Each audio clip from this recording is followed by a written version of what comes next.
ओम नमो नारायण। कैसे हैं आप सभी लोग? अच्छे हैं? चलिए आज हमारे परिवार के लिए एक बहुत ही अद्भुत जानकारी जो आजकल बहुत ही प्रचलित है। हम किसी ज्योतिषाचार्य के पास, किसी तंत्राचार्य के पास जाते हैं तो अगर अपनी परेशानी बताते हैं तो जन्मपत्री या प्रश्न लग्न बना के आपको बताते हैं 80% लोग कि पितृ दोष है। आइए आज हम इसी विषय पर चर्चा करेंगे। पितृ दोष होता कैसा है, लगता क्यों है और इसके लक्षण क्या हैं, साथ ही इसके सरल और सटीक उपाय हम आपको बताएंगे। तो आप सभी लोगों को पुनः मेरा नमस्कार। सबसे पहले मैं बताता हूं पितृदोष के लक्षण क्या होते हैं। प्यारे दर्शकों, हमारी यूं तो कई सारी वीडियो पड़ चुकी हैं, लेकिन सावन प्रारंभ हो चुका है। ये उपाय सावन के साथ पितृपक्ष या किसी भी अमावस्या को भी कर सकते हैं। लेकिन सबसे पहले हम लक्षण की बात करते हैं।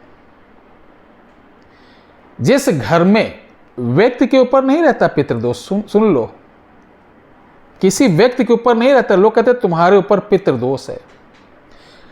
पितृदोष कुल में होता है, ठीक है? किस में होता है? कुल में। और जब कुल में पितृदोष होता है तो इसके लक्षण क्या होते हैं? आपके यहां कोई भी शुभ कार्य जैसे मकान बनना, शादी ब्याह होना, बच्चे उत्पन्न होने में, नौकरी, बिजनेस में तमाम तरीके की बाधाएं आएंगी। आपस में आचार विचार बिल्कुल मेल नहीं खाएंगे। आया हुआ पैसा इतनी आसानी से निकल जाएगा, पता ही नहीं चलेगा।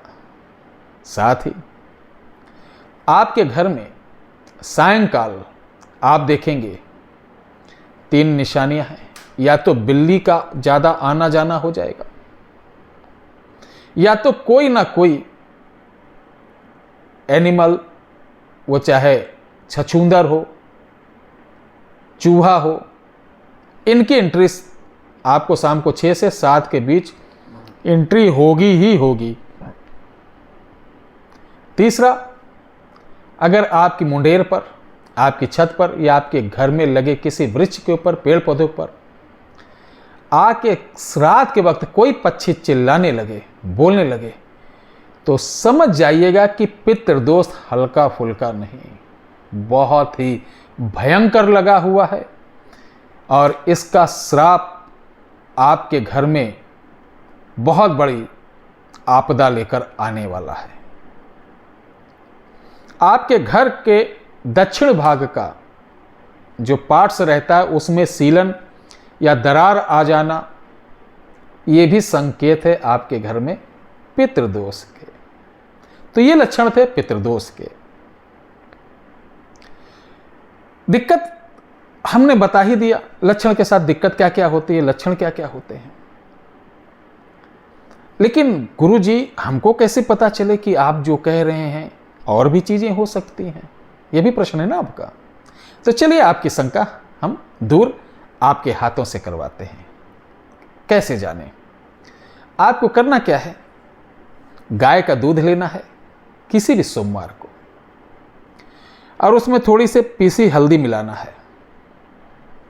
कटोरी आप तांबे की, स्टील की, चीनी मिट्टी की, कांच की, कोई भी ले लें, इससे मतलब नहीं है। कटोरी होना चाहिए, थोड़ी से 50 ग्राम 100 ग्राम दूध होना चाहिए, जो कि उबाला ना हो, कच्चा दूध। थोड़ी सी हल्दी डालकर जब सारे लोग आपके घर के सो जाएं, उसी रात को अपने मुख्य चौखट पर जाके पितरों का ध्यान करिए कि हे पितृदेवता, हमसे, हमारे परिवार से किसी प्रकार की त्रुटि हुई हो, वो आप कुपित हैं, आपका श्राप मेरे परिवार पर लग रहा, तो ये हरिद्रा दूध के माध्यम से आप आभास करा दें, मैं आपका आवाहन कर रहा हूं, इसके बाद इस दूध को आप अपने घर के जितनी कोठरियां हैं मुख्य द्वार छिड़कना चालू कर दीजिए। प्रातःकाल आपको रात को छिड़क देना है, प्रातःकाल जल्द उठना है। जहां जहां आपने दूध छिड़का है उस जगह पर आपको देखना है। अगर हल्दी का रंग ज्यों का त्यों बना हुआ है तो समझ जाइए आपके यहां पितृदोष नहीं है। अगर हल्दी का जो कलर है यहां तो सही इस कमरे में, लेकिन हमारे पीछे वाले में वो रेड हो गया, ब्लैक हो गया, ब्लैक हो गया तो समझ जाइए एक चीज और बताने कि आपके यहां काला जादू का प्रयोग चालू है। रेड है, ऑरेंज है, तो आपके यहां जितना डार्क रेड हो जाएगा उतना ही खतरनाक पितृदोष आपके यहां लगा हुआ। और हल्का लाल, ऑरेंज, तो पितृदोष 100% आपके यहां है। ये थे आपको प्रैक्टिकल करने के लिए। गुरुजी ये तो मैं करूंगी, गुरुजी ये तो मैं करूंगा, लेकिन गुरुजी इससे बचने के क्या उपाय हैं? तो चलिए इससे कैसे बचा जाए, पितरों को कैसे खुश किया जाए, इस पर भी एक नजर डाल लेते हैं। करना क्या है? अगर ऐसे लक्षण आपके यहां दिखें तो आप संभल जाइए। सावन चल ही रहा है, यूं तो आप किसी भी पितृपक्ष में या अमावस्या को कर सकते हैं, लेकिन सावन ऑल द बेस्ट चल रहा है, ठीक है, बढ़िया है, इसमें करिए आप। आपको 16 पीपल के पत्ते लाना है। सोमवार शुक्रवार को ये विशेष फलदायी रहता है। ये दोनों वार छूट जाए तो किसी दिन भी आप कर सकते हैं। ये सावन या पितृपक्ष छूट जाए तो अमावस्या को सिर्फ कर सकते हैं। पत्तों को लाना है, घर में शुद्ध नहा धो करके पवित्र होके घर की महिलाएं खीर बनाएं और पूड़ी, 16 पूड़ी घी की रहेगी, पंचमेवा डालकर खीर रहेगा और मीठा पान 16 रहेगा। ध्यान से सुनिएगा। उसके साथ एक एक हरी इलायची। अब आप पवित्र आसन जल वगैरह छिड़क कर फर्श पर आसन पे बैठे, आसन कोई भी हो, दक्षिण की तरफ मुख करके बैठे, सामने 16 पीपल के पत्ते धुल कर रख दें। पितरों को आवाहन करें हाथ जोड़कर कि मुझसे जो बन सक रहा मैं दे रहा हूं, इसे स्वीकार करें। अपनी कृपा हमारे परिवार, हमारे कुटुंब, आने वाले भविष्य में जितने भी बालक बालिकाएं हमारे इस कुटुंब में रहें सबके ऊपर कृपा करें। उसके बाद थोड़ी थोड़ी खीर सब पे रख देना, एक एक इलायची रख देना, पूड़ी रख देना है। जितनी सामग्री आपको बताई गई एक एक रख देना है। फिर हाथ में जल लेना, उसमें थोड़ा सा काला तिल डालना और पुनः ऐसे करते हुए 16 पत्ता को अर्घ देना। फिर प्रणाम करना। प्रणाम करने के बाद आप 108 बार ओम मम पितृदेवताय मम कुटुंब, मम कुटुंब मतलब परिवार होता, मम कुटुंब सदा सहाय ओम नमो पितृदेवताय, इस मंत्र का 108 बार जाप करके कपूर से आरती, उन 16 पत्तों की आरती करेंगे। उसके पश्चात इन सभी पत्तों को एक पत्तल पे उठाकर आपको किसी घाट, नदी का घाट, नहर का घाट या तालाब, झील, ऐसा तालाब ना हो जहां गांव का या शहर का गंदा पानी जाता हो, वहां रख सकते हैं। ये भी ना मिले तो पुराना कोई कुआं हो, वहां रखाएं, प्रणाम करके चले आए। ये चीज जहां भी रखेंगे वहां कुछ सिक्के पैसे भी रख देना।